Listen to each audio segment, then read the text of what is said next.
Hi, Roger. Hi.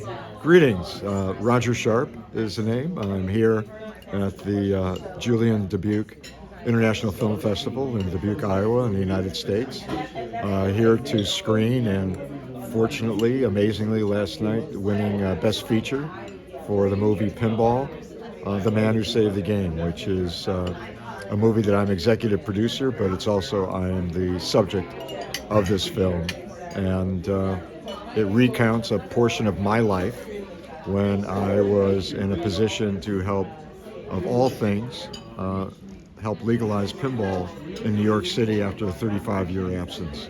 So MPI Original Films is the production company behind the scene. Vertical Entertainment is now our distributor, at least domestically.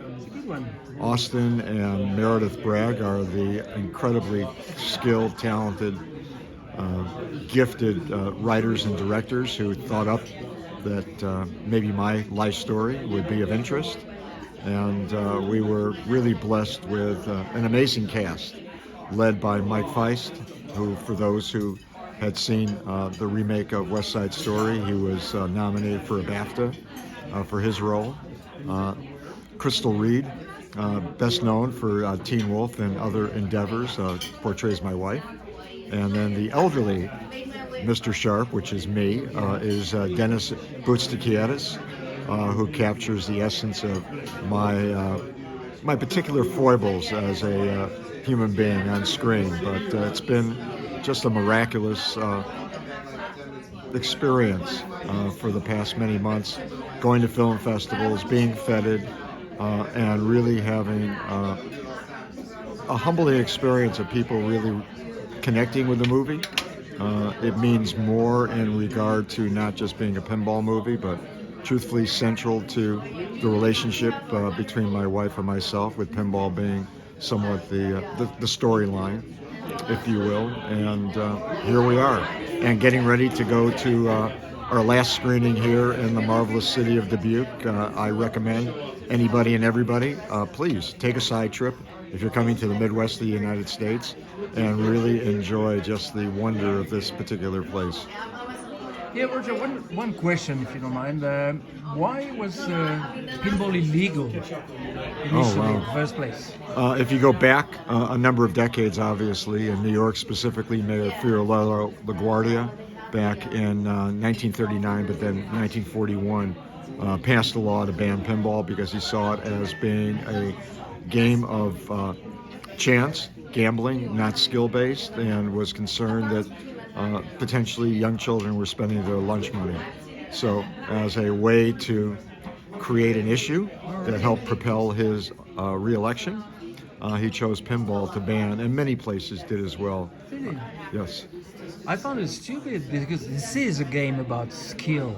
Oh no, absolutely skill. And I think that, now, 50 years later, we wind up looking at this and wondering how could it have possibly been. But if we go back in time, there are any number of different entertainment devices, let's think of them as entertainment forms, that have faced, we won't call it persecution, but have faced some form of ostracization by communities, public, saying that somehow that rock music isn't good, or somehow that movie's not well.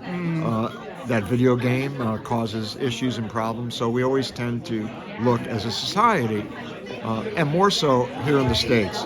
I think Europe, France in particular, tend to have a much more lenient, much more practical and realistic approach to the forms of entertainment that we are really hit with.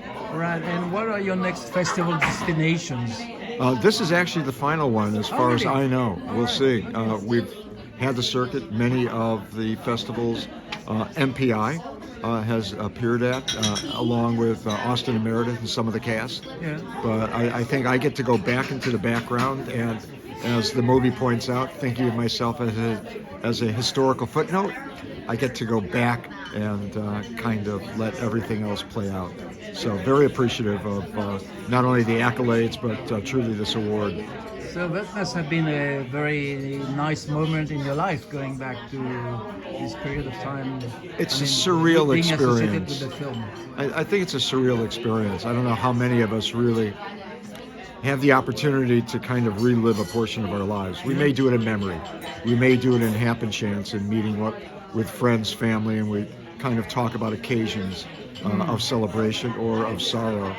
And it was somewhat of an out-of-body, surreal experience to see my life portrayed on screen by a couple of incredible actors. But truthfully, I think it is something that, dare I say, whether fans are of the old TV series Twilight Zone or the newer Black Mirror, that's what it seems like.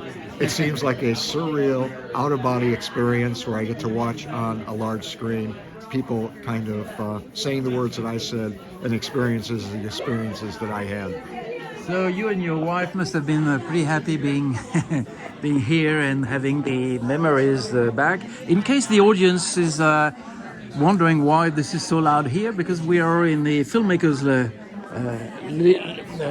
The lounge. in the lounge, and everyone is having breakfast and enjoying and Before the chatting. days get started, and as I mentioned to you, I am off now for our last screening here in Dubuque, and hopefully people after last night's celebration and partying have woken up on a Sunday morning early, as we have, and we're going to go enjoy our movie again. Wonderful. Thanks so much. Have a good day you, Bruno. and a great screening. Thanks. Thank you.